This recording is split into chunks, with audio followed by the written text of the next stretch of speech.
Good morning વિદ્યાર્થી મિત્રો. Last વિડીયોની અંદર આપણે પહેલો યુનિટ ચિત્તા સ્ટીયરની અંદર એક મોટો પેરેગ્રાફ જોયેલો. ત્યાર પછી આગળ જોઈએ તો છેલ્લે સ્ટોરીની અંદર એટલી ચર્ચા થયેલી હતી કે ઇદ્દીએ છે બચ્ચાને પકડવાનું નક્કી કરી લીધું છે અને ત્યાર પછી સાંજ સુધી બચ્ચાનો પીછો કરે છે. માતા ચિત્તા જ્યારે બચ્ચાને મૂકી અને પાણી પીવા માટે જાય છે એવા સમયે ઇદ્દી છે એ ઝાડ ફેંકી અને બચ્ચાને પકડી લે છે. એણે તો એક જ બચ્ચાને પકડવું હતું, પરંતુ બે બચ્ચા પકડાઈ ગયા. એટલે ઇદ્દીએ એવું વિચારેલું કે એક કરતાં બે ભલા, અને બંને બચ્ચાઓને પકડી લે છે, તેમને ઢસડે છે અને એક મોટી ટોપલીની નીચે સંતાડી દે છે. આગળ જોઈએ. The mother cheetah returned after a while.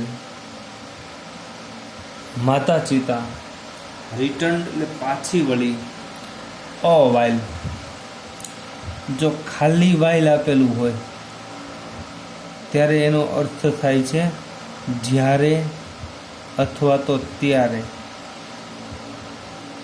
પરંતુ અવાઇલ આપેલું છે એનો અર્થ થાય છે થોડી વાર સુધી. દાખલા તરીકે, while I was playing cricket, જ્યારે હું ક્રિકેટ રમી રહ્યો હતો ત્યારે I hurt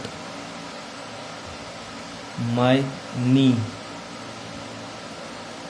મેં મારા ઘૂંટણિયામાં ઈજા પહોંચાડી. તો અહીંયા વાઇલનો અર્થ થાય છે જ્યારે અથવા તો ત્યારે, અને અહીંયા જે વાઇલ આપેલું છે એનો અર્થ થાય છે થોડી વાર સુધી. તો થોડી વાર પછી માતા ચિત્તા છે, સુધી નહીં પણ પછી, થોડી વાર પછી માતા ચિત્તા પાછી ફરી. She did not find her cubs. તેણીના બચ્ચાઓને જોયા નહીં. She looked all around. તેણીએ ચારેય બાજુએ જોયું. First of all એટલે સૌથી પહેલા. She became angry. તેણી ગુસ્સે થઈ. And jumped wildly. એટલે જંગલી રીતે અથવા જોરદાર, એ જોરથી કૂદવા લાગી. She sniffed all around. સ્નીફ એટલે કે સૂંઘવું. તેણીએ ચારેય બાજુએ સૂંઘ્યું, કારણ કે આવા જંગલી પ્રાણીઓ છે એમની સૂંઘવાની શક્તિ બહુ તેજ હોય છે, કારણ કે એ સૂંઘવાની શક્તિથી જ એમનો ઇલાકો નક્કી કરતા હોય છે. એટલે તો દરેક પ્રાણીઓ છે એમનો ઇલાકો નક્કી હોય, ન્યા એમના મળમૂત્રની ગંધ છોડતા હોય, જેથી બીજા કોઈ પ્રાણીઓ છે એ વિસ્તારની અંદર પ્રવેશે નહીં. પ્રવેશતાની સાથે જ એમને ખબર પડી જાય કે આ કોઈ બીજા પ્રાણીનો વિસ્તાર છે, એટલે સલામતીથી દૂર નીકળી જઈએ. આપણે ત્યાં કૂતરાને પણ એવી ટેવ હોય છે, તમારી સાથે ક્યાંક જતા હોય તો વારંવાર એ પેશાબ કરતો હોય છે, એમનો ઇલાકો નક્કી કરતો હોય છે, એમની ગંધ છોડતો હોય છે. એટલે પશુઓ છે ગંધથી પણ બહુ એકબીજાને ઓળખી જાય છે. એટલે માદા ચિત્તાએ પોતાના બચ્ચાઓની જે ગંધ છે એનાથી એને પારખવાનો પ્રયત્ન કર્યો, પણ એમને સફળતા ન મળી. બટ એલ્લાસ શબ્દ છે, એલ્લાસ ઉદ્ગાર શબ્દ છે, જેનો અર્થ થાય છે અરે રે, અફસોસ. પરંતુ અરે રે, અફસોસ. She could not find her dear babies. પરંતુ તેણીના વહાલા બચ્ચાઓને શોધી શકી નહીં. એટ લાસ્ટ, અને છેવટે, સી બીકેમ સેડ, તેણી ઉદાસ બની ગઈ. એન્ડ સ્ટાર્ટેડ ક્રાઇંગ, અને પછી રડવાનું શરૂ કરી દીધું. તેણી ઉદાસ બની ગઈ અને પછી તેણીએ રડવાનું શરૂ કરી દીધું. C cried and cried. Cried એટલે રડવું. ક્રાઇડ એન્ડ ક્રાઇડ એટલે સતત ને સતત રડવાનું ચાલુ જ રાખવું. તેણી સતત ને સતત રડતી રહી. And for the wall night, WHOLE, wall, એનો અર્થ થાય છે આખું અથવા તો સમગ્ર. જ્યારે HOLE, હોલ, એટલે કાણું. ફોર ધ વોલ નાઇટ એટલે કે આખી રાત્રિ દરમિયાન. ટીલ એટલે ત્યાં સુધી. ધ નેક્સ્ટ ઇવનિંગ, બીજી સાંજ સુધી. આખી રાત્રિ રડી, આખો દિવસ રડી, અને સાંજ થઈ ત્યાં સુધી, એટલે કન્ટિન્યુ 24 કલાક સુધી માતાએ સતત રડવાનું ચાલુ રાખ્યું. C cried and cried until her tears mad. તેણી સતત ને સતત રડતી રહી. ટીલ અને અનટિલ. ટીલનો અર્થ થાય છે ત્યાં સુધી, અને અનટિલનો અર્થ થાય છે ત્યાં સુધી નહીં. અનટિલ એટલે ત્યાં સુધી નહીં. તેણી સતત ને સતત રડતી રહી. until her tears made dark stains. તેના આંસુડાઓએ મેડ એટલે બનાવ્યા, ડાર્ક સ્ટેન્સ. સ્ટેઇન એટલે કે ડાઘાઓ. ડાઉન એટલે નીચે. હર ચીક્સ, તેણીના ગાલ નીચે કાળા ડાઘાઓ ન થયા ત્યાં સુધી એ સતત ને સતત રડતી રહી. She looked all around. She was still weeping. STILL, still. આ સ્ટીલનો અર્થ થાય છે હજુ સુધી. તેણી હજુ સુધી રડી રહી હતી. સ્ટીલનો એક બીજો અર્થ થાય છે, અને એ બીજો અર્થ છે તેમ છતાં. અહીંયા સ્ટીલનો અર્થ થાય છે હજુ સુધી. સ્ટીલ, હજુ સુધી તેણી રડી રહી હતી. She was still weeping at night. રાત્રિના સમયે the mother cheetah cried so loudly. રાત્રિના સમયે માતા ચિતા એટલી જોરથી રડી કે she was heard. was અને heard સાદા ભૂતકાળની પેસિવ વોઇસ છે. તેણીનો અવાજ સંભળાયો. તેણીએ સાંભળ્યું એમ નહીં, પણ તેણીનો અવાજ બીજા દ્વારા સંભળાયો. By a wise old man, એક સમજદાર વૃદ્ધ વ્યક્તિ દ્વારા. Living in the village. Living એટલે કે જીવતા અથવા તો રહેતા. ગામડાની અંદર રહેનારા એક વૃદ્ધ માણસ દ્વારા તેનો અવાજ સંભળાયો. ધ ઓલ્ડ મેન, આ વૃદ્ધ માણસ, અન્ડરસ્ટૂડ, સમજી ગયો હતો કે વોટ હેડ હેપન્ડ, શું થયું હતું એ આ વૃદ્ધ માણસ સમજી ગયો હતો. હી ઇમિડિયેટલી એટલે તાત્કાલિક, તરત જ. ટૂક હિઝ સ્ટ્રોંગ ક્લબ, ટેકનું ભૂતકાળનું રૂપ ટૂક, લીધી. સ્ટ્રોંગ એટલે મજબૂત, અને ક્લબ એટલે લાકડી. તેણે તરત જ એક મજબૂત લાકડી લીધી એન્ડ કેમ આઉટ એટલે માંથી બહાર નીકળ્યું, ઓફ હિઝ હટ એટલે કે ઝૂંપડી, અને તરત જ તેની ઝૂંપડીમાંથી બહાર નીકળ્યો. ધીસ ઓલ્ડ મેન, આ વૃદ્ધ માણસ, સન્નો વોઝ વેરી વાઇઝ, આ વૃદ્ધ માણસ સન્નો એ ખૂબ જ સમજદાર હતો. હી લવ્ડ એનિમલ્સ, તે પ્રાણીઓને ચાહતો હતો. એન્ડ ન્યૂ, અને જાણતો હતો. ઓલ અબાઉટ ધેમ, અને તેઓના વિશે બધી જ વાત જાણતો હતો, કારણ કે એ પ્રાણીઓને ચાહતો હતો. જે લોકો પશુઓને પ્રેમ કરી શકે, એમની સાથે વધુ સમય વિતાવતા હોય, એમને પશુઓની નાનામાં નાની હાલચાલ છે, એમના હાવભાવ છે, એના ઉપરથી પશુઓને શું તકલીફ છે એ સમજી જતા હોય છે. અને જંગલમાં રહેનારા વ્યક્તિઓ છે, એમને આવું જ્ઞાન વધુ હોય છે. આપણા પાળિતા પશુ છે, ગાય, ભેંસ, બળદ કે પછી કૂતરો છે, એમને સમય થઈ જાય એટલે પાણી પાવાનું, એમને ખવડાવવાનું, આ બધી જ ક્રિયાઓમાં ખબર પડી જાય છે કે પશુ શું કહેવા માગે છે.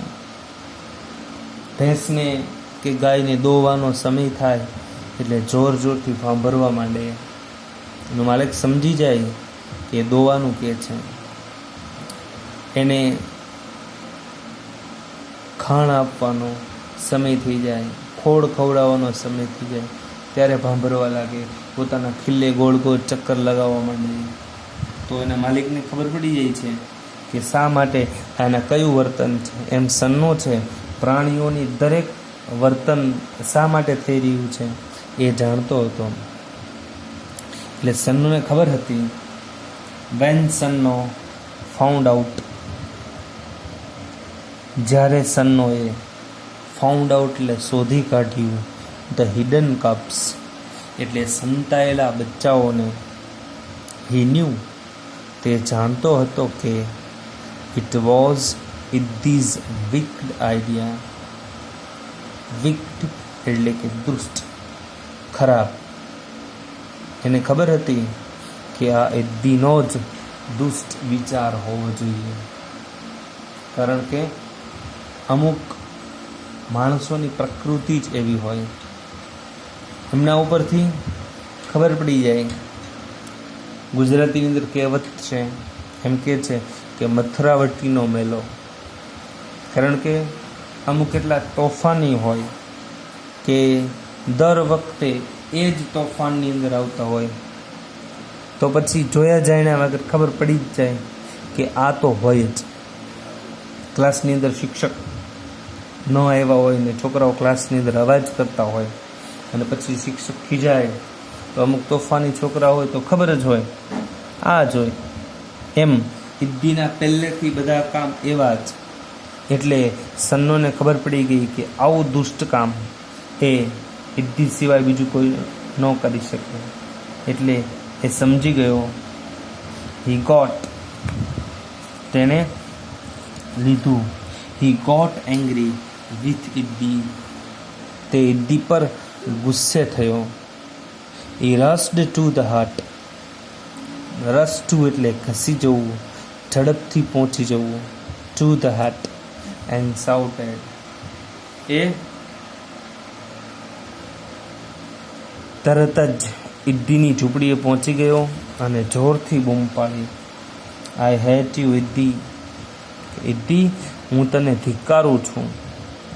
Everybody of our tribe, tribe એટલે કે જ્ઞાતિ, જમાત, સમાજ. આપણા જ્ઞાતિ કે સમાજના બધા જ વ્યક્તિઓ વિલ હેટ યુ, આપણી જ્ઞાતિના બધા જ વ્યક્તિઓ છે તને ધિક્કારશે. Because you are lazy and wicked too, કારણ કે તું આળસુ અને દુષ્ટ છો. વી નો, આપણે જાણીએ છીએ કે a hunter must hunt, must modal auxiliary છે, ફરજિયાતપણું સૂચવે છે. વી નો ધેટ, આપણે જાણીએ છીએ કે આ શિકારીએ ફરજિયાતપણે શિકાર કરવો જોઈએ. વિથ હિઝ ઓન સ્ટ્રેન્થ, ફરીથી ઓન એટલે પોતાની, સ્ટ્રેન્થ એટલે તાકાત, કે શિકારીએ ફરજિયાતપણે પોતાની તાકાતથી શિકાર કરવો જોઈએ. એન્ડ સ્કિલ, આવડતથી, શિકારીએ પોતાની તાકાત અને આવડતથી જ શિકાર કરવો જોઈએ, કોઈ શોર્ટકટ વાપરીને નહીં. But you are lazy hunter, પરંતુ તું એક આળસુ શિકારી છો. યુ આર અ થીફ, તું ચોર છો. કારણ કે એણે સીધો રસ્તો અપનાવેલો હતો શિકાર કરવા માટે. શિકાર કરવા માટે તો એને ઘણું બધું દોડવું પડે, ઘણો બધો પીછો કરવો પડે, અને દર વખતે સફળતા મળે એવું નક્કી નથી હોતું, પરંતુ તે તો સીધો રસ્તો અપનાવેલો છે, એટલે તું ચોર છો. You have broken, have plus ભૂતકૃદંતનું રૂપ, બ્રેક, બ્રોક અને broken. You have broken the rules of our tribe, તે આપણી જ્ઞાતિના નિયમોનો ભંગ કર્યો છે.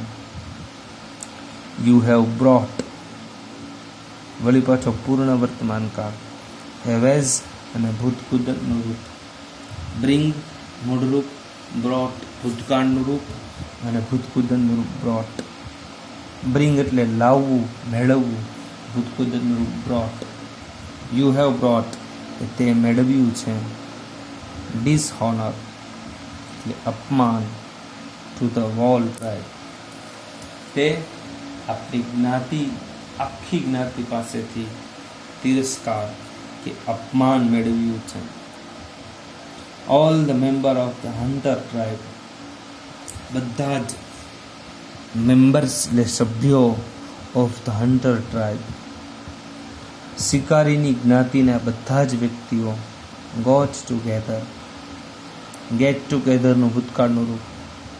ગેટ ટુગેધર એટલે સાથે મળવું, ભેગા થવું. શિકારીની જ્ઞાતિના બધા જ વ્યક્તિઓ ભેગા થયા, મીટિંગ થઈ. ધે ડિસાઇડેડ, તેઓએ નક્કી કર્યું. ટુ ડ્રાઈવ અવે, ડ્રાઈવ અવે એટલે હાંકી કાઢવું, દૂર કરી દેવું. ઇદ્દી, ઇદ્દીને ફ્રોમ ધ વિલેજ, ગામમાંથી. ફોરએવર એટલે હંમેશના માટે, તેઓએ ઇદ્દીને હંમેશના માટે ગામમાંથી દૂર કરી દેવાનું નક્કી કરવામાં આવ્યું.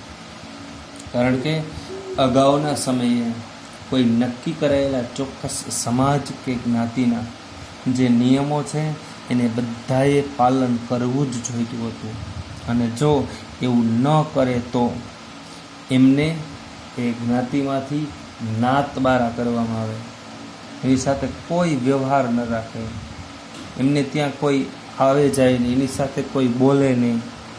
એમ ઇદ્દીએ છે પણ એમના જ્ઞાતિના નિયમોનો ભંગ કરેલો છે, એટલે એને ગામમાંથી અને એની જ્ઞાતિમાંથી દૂર કાઢી દીધો હતો. સન્નો ટૂક ધ કપ્સ, સન્નોએ લાકડી લીધી. ઓન હિઝ શોલ્ડર્સ, તેના ખભા પર લાકડી લીધી. કબ્સ બચ્ચાઓને, સન્નોએ આ બચ્ચાઓને તેના ખભા પર લીધા. એન્ડ રિટર્ન્ડ ધેમ, અને તેઓને પાછા સોંપી દીધા. ટુ ધીયર મધર, અને તેઓની માતાને એ બચ્ચાઓને પાછા સોંપી દીધા. હી સો, તેણે જોયું. ધ લોંગ વીપિંગ, લાંબા સમય સુધી રડવાના કારણે.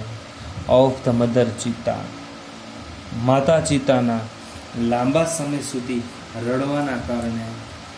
હેડ સ્ટેઇન્ડ, સ્ટેન ક્રિયાપદ તરીકે વપરાય છે, નામ તરીકે પણ વપરાય છે.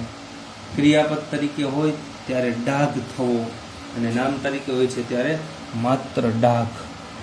હેડ સ્ટેન્ડ, ડાઘા થઈ ગયા હતા. હર ફેસ, તેણીના ચહેરા પર, ફોરએવર, હંમેશની માટે. પરંતુ માતા ચિતાના ચહેરા પર હંમેશના માટે ડાઘાઓ રહી ગયા હતા.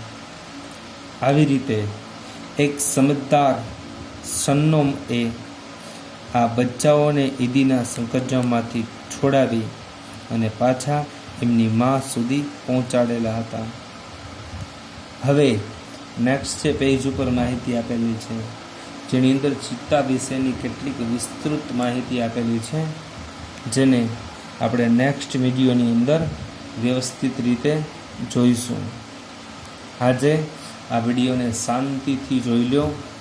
જે નવી નવી બાબતો લાગે છે, નવા નવા સ્પેલિંગો છે, કોઈ નવા શબ્દો જુઓ છો, ક્રિયાપદ જુઓ છો, નવી વાક્યરચના છે, અને વચ્ચે વચ્ચે જે કંઈ નવી નવી માહિતી આપેલી છે એમને યાદ રાખવાની કોશિશ કરજો, અને સાથે સાથે બુકની અંદર નોંધ કરતા જજો. આજે અહીં સુધી રાખીએ છીએ. નેક્સ્ટ વિડીયોની અંદર આગળ વધીશું. Okay, bye, see you tomorrow.